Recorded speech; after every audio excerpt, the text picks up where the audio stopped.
Эфир Абхазского телевидения продолжается. Вы смотрите информационный выпуск Амшикшара. Здравствуйте. Сегодня в выпуске. В Центре социально-экономических исследований обсудили актуальные вопросы в образовательной и воспитательной сферах республики.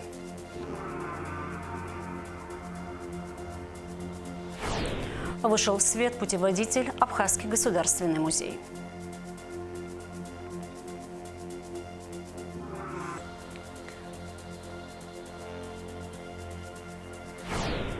В Сухуми прошла церемония награждения выпускников столичных школ с отличием, окончивших учебу.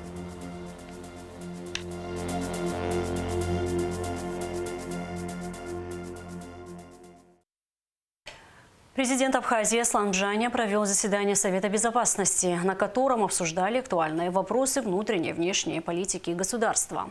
Кроме того, члены Совбеза обсудили вопрос совершенствования законодательства о воинской обязанности и воинской службе в республике. Министр юстиции Абхазии Анри Барцис и директор Федеральной службы судебных приставов России Дмитрий Аристов подписали меморандум о сотрудничестве. Документ был подписан на полях Петербургского международного юридического форума, сообщает Апснопресс. Аналогичные документы были подписаны Аристовым и министром юстиции Южной Осетии Аланом Джиоевым. Форум проходит в северной столице с 26 по 28 июня и традиционно собрал ведущих правоведов, политиков, представителей деловых кругов и общественных организаций из разных стран. Центр социально-экономических исследований провел круглый стол на тему образования как фактор развития личности и общества. Во встрече приняли участие руководители и работники общеобразовательных школ, дошкольных учреждений, сотрудники АГУ, члены общественной палаты. Обсуждались актуальные вопросы в образовательной и воспитательной сферах республики. Репортаж Алики Трапш. Образование наряду с наукой является важнейшим стратегическим ресурсом развития любого государства, поскольку образованные люди – главное условие успеха всех экономических, политических и социальных преобразований. Интеллектуальный потенциал абхазского общества заметно снизился в послевоенный период и продолжает снижаться, считает руководитель ЦСИ Олег Доменья. Этот фактор стал одним из ключевых, не позволяющих выйти на перспективы развития, что стало уже серьезной угрозой национальной безопасности, отметил он, открывая работу круглого стола. Чтобы выйти на перспективы развития интеллектуального потенциала, социального актора нашего общества, в целом необходимо прежде всего пересмотреть, как вообще происходит сам процесс формирования и становления личности человека. Именно через институт воспитания человек формировался в себе универсальные способности, посредством которых он поддерживал свое существование, осуществлял производство и воспроизводство жизни, закреплял накопленный им социальный опыт и транслировал его во времени и пространстве. Это значит, институт воспитания играл и играет еще сегодня поистине экзистенциально значимую роль в жизни любого общества, роль, не имеющая альтернативы. Ведь еще недавно институт воспитания занимал и в нашем обществе довольно заметное место. Самым уважаемым, высоко ценимым здесь, в нашем абхазском обществе, как известно, считался лишь тот, кто лучше воспитан по-абхазски. Абхаз, воспитанный по-абхазски, способный относиться к себе и другим по нормам и формам абхазского этикета, мог рассчитывать на высокое положение в обществе. По мнению Олега Доменья, роль воспитания в формировании личности человека заметно снизилась в связи с непомерным расширением техносферы и информационных услуг в жизни общества. Любое общество лишь тогда может поддерживать свое существование, когда оно опирается на безопасность, экономику и культуру. Нарушение пропорциональности их взаимодействия, что хорошо наблюдается ныне в мире, в том числе и в нашем обществе, губительно для общества. В этой связи здесь можно отметить и другое. Президент России часто подчеркнуто озвучивает сегодня важность возвращения страны к своим традиционным истокам. В этом ракурсе он уже проводит политику государственной поддержки семьи, что имеет и для нас ключевое значение. Все эти другие концептуальные проблемы и задачи, решением которых призвана заниматься образовательная отрасль, должны быть определены и изложены в долгосрочной государственной программе развития этой отрасли. При этом последняя должна быть органической частью долгосрочной государственной программы развития культуры современной Абхазии. К сожалению, таких программ у нас еще нет. Природа наделила людей способностью к обучению, но желание и мотивация учиться пропадает у многих. По мнению преподавателя АГУ Астанды Сацба, за процесс обучения должны нести ответственность взрослые люди. Если ребенок не усвоил тот или иной материал, то ответственность лежит на педагоге, считает она. То есть мы, когда говорим, это ребенок не воспринимает что-то, это наши с вами отговорки. Дело не в ребенке. Дело в нас и в наших способностях, умении донести информацию. Мы должны научиться получать обратную связь и научить ребенка получать обратную связь. Получать обратную связь – это самый сильный инструмент в обучении. Это ключ к улучшению. В образовательном процессе опросы, зачеты, самостоятельные контрольные работы выступают как оценка успеваемости ученика. А должно быть как оценка способностей учителя, умение доносить информацию. То есть мы оцениваем не способности ребенка, а еще мы оцениваем еще и личность ребенка, мы говорим двоечник. Когда виноват вообще не он, а виноваты мы. Хотя, знаете как, я бы здесь виноватых не искала бы, я бы просто хотела, чтобы взрослые люди взяли бы на себя ответственность за процесс обучения. Далее руководители общеобразовательных школ рассказали, с какими трудностями и сложностями они сталкиваются в процессе обучения детей. Прозвучали мнения о необходимости введения в школах урока Апсора, поддержания абхазских школ. Говорили о нехватке учителей в сельской местности, о необходимости изменения методики преподавания, о статусе учителя, о проблеме абхазского языка среди учащихся. Директор частной школы «Альфа» Фатима Даути отметила, что нужна государственная программа развития общества и концепция, которая будет отражаться и в культуре, и в образовании, а также в других сферах. Если мы как государство сформулируем, что мы хотим в нашем обществе, от нашего общества, во всех сферах через 50 лет. Вот если мы это сформулируем, у нас будут шаги, которые должны привести к изменениям и в системе образования тоже. Интеллектуальная возможность нашего общества очень высокая. То есть все-таки родители занимаются образованием своих детей. Они куда-то отправляют, но они руководствуются вот советским пониманием, да, подходом к тому, что престижно. А сегодня общество очень быстро меняется, идет роботизация. Вот как мы, помните, были времена, когда буквально за 1-2 года мы все, начиная от бабушек, овладели, дедушек, овладели телефонами. Вот так быстро придет в нашу жизнь роботизация. А мы готовы к этому? Наш выпускник школы, он что вообще будет делать, когда работодатель заменит человека? Сегодня такие технологии в управлении бизнесом, что вообще нет необходимости даже в секретарше. И в каком обществе мы живем. Если это социально ориентированное общество, да, значит, мы должны позаботиться о том, чтобы объявить родителям, что нам нужны вот такие специалисты. Мы предлагаем вам вот такую раннюю профилизацию, допустим, да, где-то с 6 класса, с 7 класса.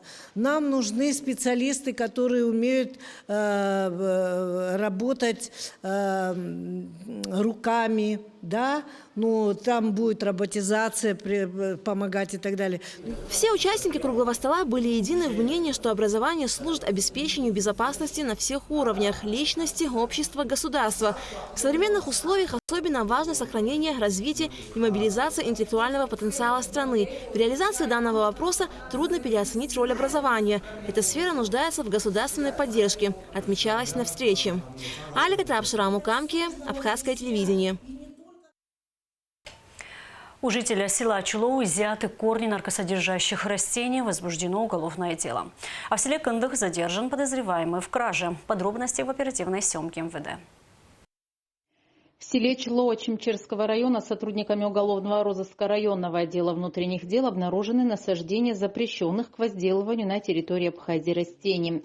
Корни конопли вида южно-краснодарская, содержавшие на стадии своего вегетативного роста наркотически активные компоненты, незаконно культивировал на своем приусадебном участке местный житель Инапшбатамас Каласович, 1971 года рождения. По факту возделывания запрещенных наркосодержащих растений в крупном размере в отношении гражданина Инапшба по части 2 статьи 228 Уголовного кодекса Республики Абхазия возбуждено уголовное дело и избрана мера пресечения в виде содержания под стражей. Расследование проводит следственная группа отдела внутренних дел по Чимчерскому району. Задержан подозреваемый в краже Гогия Беслан Валентинович, 1999 года рождения. Последний, находясь на берегу моря в селе Кындык, похитил сумку с вещами потерпевших. При личном досмотре задержанный выдал не принадлежащее ему имущество сотовый телефон iPhone 12 Pro, который опознан заявителем. Оперативно-розыскные мероприятия провели сотрудники уголовного розыска совместно с участковыми уполномоченными отдела внутренних дел по Чимчерскому району. Также сотрудниками милиции изъята часть похищенных денежных средств. В отношении гражданина Гогия по признакам состава преступления, предусмотренного частью 2 статьей 155 Уголовного кодекса Республики, возбуждено уголовное дело, расследование которого проводит следственная группа Чимчерского РОВД. Окунуться в историю. При поддержке Министерства культуры вышел в свет путеводитель «Абхазский государственный музей». На страницах издания читатель узнает о становлении Госмузея как научно-исследовательского, культурно-просветительского центра, хранилища памятников отечественной истории, материальной и духовной культуры абхазов этноса издревле, населявшего территорию Абхазии. Гугу Саварданя расскажет подробнее. Если вы находитесь с визитом в Абхазском государственном музее и хотите, например, узнать о стенде «Каменная летопись флоры Абхазии» или о ДАПе деревянной настенной шкатулке для хранения предметов рукоделия, Абхазском дворе, старинных абхазских музыкальных инструментах, одежде, чернофигурной амфоре VI века до нашей эры и о многом другом, что здесь представлено, то сотрудники учреждения любезно вам все расскажут, но по-настоящему окунуться на страницы истории вам поможет путеводитель по Абхазскому государственному музею. Издание буквально вводит по залам и описывает все отделы Госмузея вместе с экспонатами, каждый из которых в какой-то период являлся частью быта, уклада и культуры абхазского народа. Очень многие посетители всегда интересовались, они хотели, чтобы мы им представили краткую историю нашего музея, вот, и фондовые работы. То есть мы намечали это сделать, и как-то Тач Шабанович Кыцба, Царство Небесное, он как раз-таки нам предложил в одно время, чтобы мы подготовили путеводитель. На сегодняшний день как раз-таки мы смогли издать. Редактор путеводителя и директор Государственного музея Аркадий Джопо поделился, что сотрудники, ученые приложили много усилий в создании качественного издания, описывающего разные периоды в истории Абхазии, от палеолита до признания суверенитета республики. Это для посетителей, в основном посетители, те, которые интересуются историей Абхазии. Они же и приходят в Государственный музей, и, конечно же, они хотят, чтобы они знали краткую историю нашего музея, нашего государства, нашей страны. Тираж издания 2000 экземпляров. На его страницах представлены красочные фотографии с описанием. Гости музея могут приобрести путеводитель в стенах учреждения. Гугу Савардани, Алексея Гухова, Абхазское телевидение. В Абхазской государственной филармонии прошла церемония награждения выпускников столичных школ с отличием, окончивших учебу. В этом году в Сухуми окончили школу 537 человек, 7 из них медалисты и 31 отличник. Поздравить отличившихся выпускников пришли общественность, а также певцы и танцоры нашей страны. На красивой и волнительной церемонии побывала Уляна Рожкова.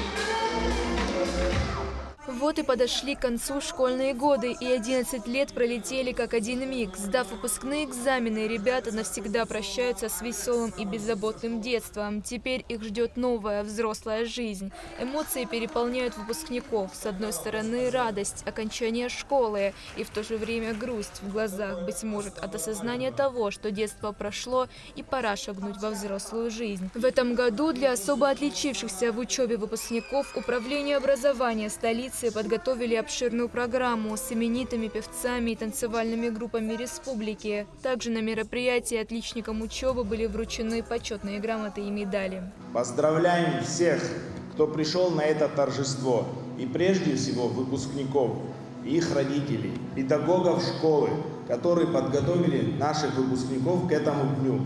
Прошли с ними долгий путь от первого дня открытия дверей школы и до сегодняшнего. Двери школы закрываются, но распахиваются двери в новую жизнь, полную всевозможных открытий и неожиданностей. Новую жизнь, которая открывает перед человеком возможность воплотить в реальность его мечты и планы. Желаем нашим дорогим выпускникам уверенно смотреть в будущее, верить в свои силы и не бояться трудностей, преодолевая их с легкостью. Добрый путь! Совсем недавно отзвучал последний звонок, а теперь все позади. Волнение, экзамены и подготовка к выпускному вечеру. Некоторые выпускники уже получили новый статус студента и в скором времени будут представлять нашу страну в вузах Российской Федерации. Но много и тех, кто поступил в Абхазский государственный университет, успешно проявив себя в Олимпиаде «Путь к вершинам». Нет, не было тяжело ни учиться, ни сдавать экзамены. Да, я очень сильно переживала, но это все было более чем оправдано. И даже не стоило столько переживать по итогу. Я поступила в Московский государственный университет имени Ломоносова на юридический факультет. А поступить на юридический факультет именно туда было моей мечтой с 5 класса. Я всегда видела себя юристом, и это была моя цель. Мне кажется, это будет очень интересно, учитывая того, что я всегда этого хотела, я с нетерпением жду этого. А я поступила в Московский государственный университет. Факультет биоинженерии и биоинформатики. Просто читала, заинтересовалась, изучила еще больше информации и поняла, что это что-то мое. Каждый человек проходил этот волнительный путь, когда подходит к концу школьная жизнь и начинается новая, уже более ответственная и взрослая пора. С отличным окончанием школы выпускников поздравила начальник управления образования города Сухум Астанда Таркил. Илахьынҵаӡбаго аамҭа. Иалшхроуп дасу шхатәы заанаҭтә мҩа.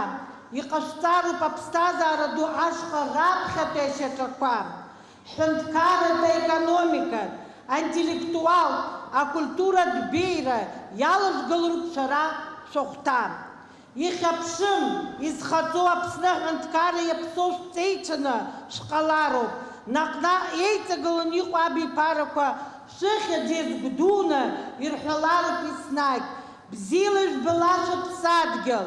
А уже совсем скоро начнутся выпускные баллы. Каждый год наша молодежь удивляет не только своими знаниями, но и красотой. Последние волнительные дни с одноклассниками и учителями. А впереди взрослая жизнь и новые открытия. Ульяна Рожкова, Джамбул Чхапелия, Абхазское телевидение. А сейчас прогноз погоды.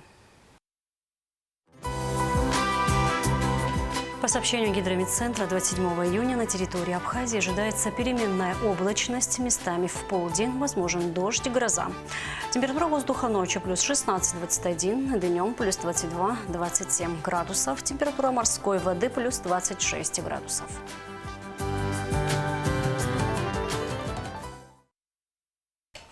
На этом наш выпуск завершен. Всего вам доброго и до встречи в эфире.